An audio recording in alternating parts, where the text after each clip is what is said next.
Zelete, thank you for your love and support. I appreciate it. But what is happening in Sahel right now is not just another regional conflict. It is a complete redrawing of the map of Africa. For decades, foreign powers control the resources, the money, and the security of Mali, Niger, and Burkina Faso. But those days are officially over. The military leaders of these three nations have taken a new step that no one saw coming. They didn't just sign another defense treaty. They have actively made their countries into a single, powerful confederation designed to kick out foreign influence and run their own destiny. This is a deep dive into the massive geopolitical shift that the West is desperately trying to ignore. To understand how we got here, we have to look at the breaking point. In September 2023, these three nations signed the Limpopo-Goma Charter. At first, international analysts didn't take it seriously. They thought it was just a temporary alliance of three cash-strapped governments trying to survive rebel attacks. By July 2024, the alliance evolved. They signed a treaty to form the Confederation of Sahel States. They decided to lock arms and face the world as a single bloc. The leader of Mali, General Assimi, Goïta, and all in all, made the stakes of this alliance very clear. He openly accused Ukraine of supporting TT groups inside the Sahel. This is a massive statement. It means the proxy wars of Europe are now spilling directly onto African soil. Captain Ibrahim Traoré, President of FASO, and Brigadier General Abdourahmane Tiani, President of the National Council for the Safeguard of the Homeland, Head of State of Niger. We have made a resolute decision to take a historic step in consolidating the fraternal relations that bind our three nations, Burkina Faso, Mali, and Niger. On September 16, 2023, we adopted the Limpopo-Goma Charter, giving birth to the Alliance of Sahel States. This founding act marks a new geopolitical era in the region, establishing a mechanism for collective defense and mutual assistance to combat terrorism in all its forms and to fight against organized crime that undermines our societies. Thanks to this strategic alliance, our defense and security forces have achieved victories on the ground, significantly weakening the armed terrorist groups. She continues with dedication the process of establishing the sovereignty of our state over their entire territory. These significant advances have strengthened our determination to go even further. Dear population of the Confederation of the States of the Sahel, we have reached a new milestone in the history of our three nations. Indeed, on July 6, 2024, during the first summit of the Alliance of Sahel States, we signed the treaty establishing the Confederation of Sahel States. This treaty marks our irreversible commitment toward the integration of our states and our populations with a shared vision of fraternity, solidarity, and complementarity. With the Confederation, we made the strategic decision to expand our cooperation to two other essential pillars, diplomacy and development. Far from being a random choice, this direction stems from our desire to build a strong political union rooted in peace, security, sustainable development, and enabling coordinated action on the international stage. The celebration of this first anniversary of the Alliance is an opportunity to take stock of the progress made. In the security domain, our armed forces have faced major challenges against adversaries supported by third-party states like Ukraine, which has openly chosen to side with terrorism in the Sahel. We continue to fight tirelessly against all forms of terrorism and to defend the integrity of our territories and our sovereignty. Dear population of the Confederation of the States of the Sahel, in our drive for regained independence and sovereignty, we remain open to cooperation with brotherly and friendly peoples in a spirit of fraternity and mutual respect. Faithful to our commitment to African integration, the Confederation remains open to all sub-regional and regional partnerships respecting the principle of non-interference and sovereignty. We advocate for an AS that is not just an alliance of states, but above all, an alliance of peoples. Our efforts primarily aim to protect our populations and improve their well-being through concrete actions. The roadmap validated by the College of Heads of State of the Confederation will allow us to create exchange opportunities, stimulate investments, and promote sustainable development in our countries. The Sahel is rich in natural resources and untapped potential. We are committed to investing in structuring and integrative projects that will promote economic growth, job creation, and access to basic social services for all our citizens. We pay special attention to the youth and women, true drivers of our development. Their dynamism and creativity are major assets for the future of the Confederation.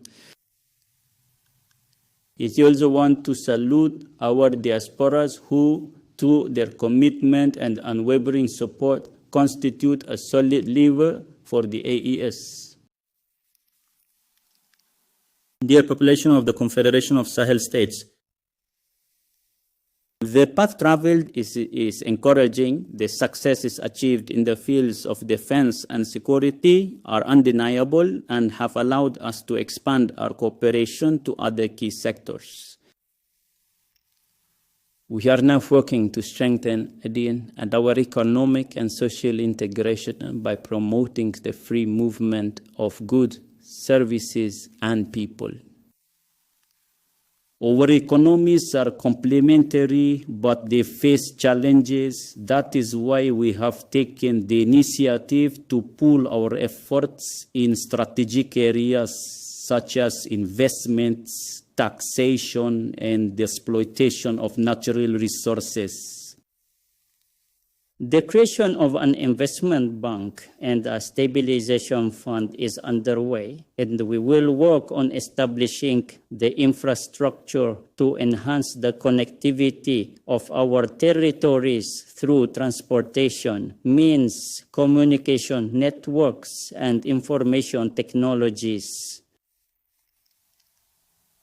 In the coming days, a new AES biometric passport will be issued to harmonize travel documents in our common area and facilitate the mobility of our citizens around the world.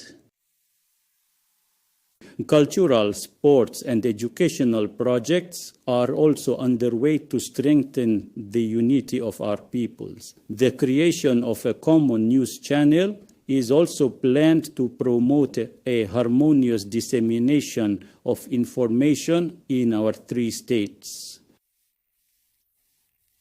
Dear population of the Confederation of Sahel States, today we reaffirm our desire to strengthen every day the bonds of cooperation, integration, and solidarity among our populations and to work together so that the Sahel becomes a space of peace, understanding, and prosperity. I would therefore like to urge you to invest more in the success of the Confederation, to support the actions of the states, and to work for the success of this historic project that will shape our common future. Together, we will make the Confederation of Sahel States a model of integration and development for all of Africa. Long live the Confederation of Sahel States. Long live the solidarity between our peoples, and may peace and progress shine upon our region. The response from the Sahel is total defiance. They have kicked out foreign military bases, cut ties with their former colonial rulers, and declared absolute sovereignty. But you cannot run a new coalition on military defense alone. You need a real plan to survive, and the economic weapons they are rolling out are highly practical. First, they are taking control of their own wealth.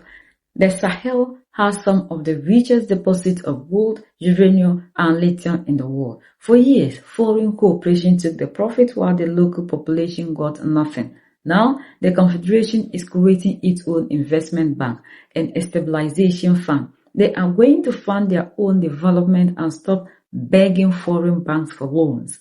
Second, they are securing their borders. They are launching a brand new unified biometric passport for all three nations. This is a huge logistic move. It allows their citizens to travel freely across the region while giving the military tight control over who enters and exits their territory. Third, they are taking over the airways. For decades, Western media cooperation controlled the narrative in West Africa. The Confederation is launching a joint information channel. They are going to tell their own stories, broadcast their own news, and stop letting outsiders control what their citizens believe. At the end of this declaration, the message wasn't aimed at foreign diplomats in Washington or Paris. It was aimed directly at the streets. According to our all-in-all General Assimi Goïta, they are ready to make sure that whatever resources that they have in their country benefits their citizens and not outsiders. They are doing everything possible to make sure that their citizens enjoy, that the time of us begging is over. This is a new Africa, an Africa where the people in the Sahel live to benefit from all the resources. Their aim is to make sure that our resources stay here in Africa to benefit us, the citizens. What we are seeing in the democratic countries, where our resources are taken out day in, day out to benefit other people. The Sahelian leaders are saying enough is enough. This is a new era. This is a new dawn. But with all these things that the leaders in Mali, Niger, and Burkina Faso are doing, it's like African leaders are not seeing it simply because they are doing exactly what they are not doing. What they are preaching in Addis Ababa, that they always say in speech, is what the leaders in Mali, Niger, and Burkina Faso are doing. So because they don't want to accept the failure of their part, they have to always call them back into constitutional rule. Are we looking for the well-being of the people, or we are looking for the system that was imposed on us by our colonial rulers? Which is which? Because we are seeing that the leaders in Mali, Niger, and Burkina Faso are doing amazing things, changing the narrative. They are doing everything possible to take back their sovereignty. African nations are not sovereign. We are not free. We are not independent. Like the Sierra Leone First Lady would say, do you think you are independent? Because according to her, the day you start to do the right thing, the big boss will show up. Like they are showing up in Mali, Niger, and Burkina Faso. So every year we celebrate independence. Yet the African is not free. Our resources are still taken out every day. Yet we remain poor, and the same people who take the resources sit down to point fingers at us. But the leaders in Mali, Niger, and Burkina Faso are saying that that time is over. This is a new era where the African needs to use the resources to benefit his or her people, and not for us to continue to be giving the resources out to other people. Like Julius Maada Bio, the president of Sierra Leone and the ECOWAS chairperson, rightfully said, they are protecting borders instead of protecting us, the people. According to him and Davos, they have failed as leaders. And the leaders in Mali, Niger, and Burkina Faso saw that these leaders have failed us. And that is why they have come into office to change the narrative. Yet we still have these ones who only say they have failed us and they need to do something to change things, still pointing fingers at the ones who have the courage, the braveness to end everything. This is the time that we need to see who is a leader in Africa, because the leaders in Mali, Niger, and Burkina Faso are recreating a new Africa. An Africa where we take control over our resources, we take control over everything that has to do with us, and not for us to continue to be sitting here and waiting for commands and instructions from other places. Even countries that cannot defend themselves still come in the name of defending us. But they said, everything is like pregnancy. You can never hide it for long. Finally, we have heard from the horse's own mouth that even France do not produce enough to protect himself. Yet our leaders will still believe in the promises of France coming to help us, when we know France heavily depends on the United States of America. This is the new Africa, and unity, like what is happening in Mali, Niger, and Burkina Faso, is the only thing that will take us to where we want to be. We are the only ones that can set ourselves free. United we stand, divided we fall, and united we keep standing forever and ever. The greatest enemy of the African is mental slavery. So let's decolonize ourselves from mental slavery. Let's keep sharing to educate our brothers and sisters. Together we make Africa great for ourselves and the next generations that are going to come. So that's the latest around the world in Africa, West Africa, and in Mali.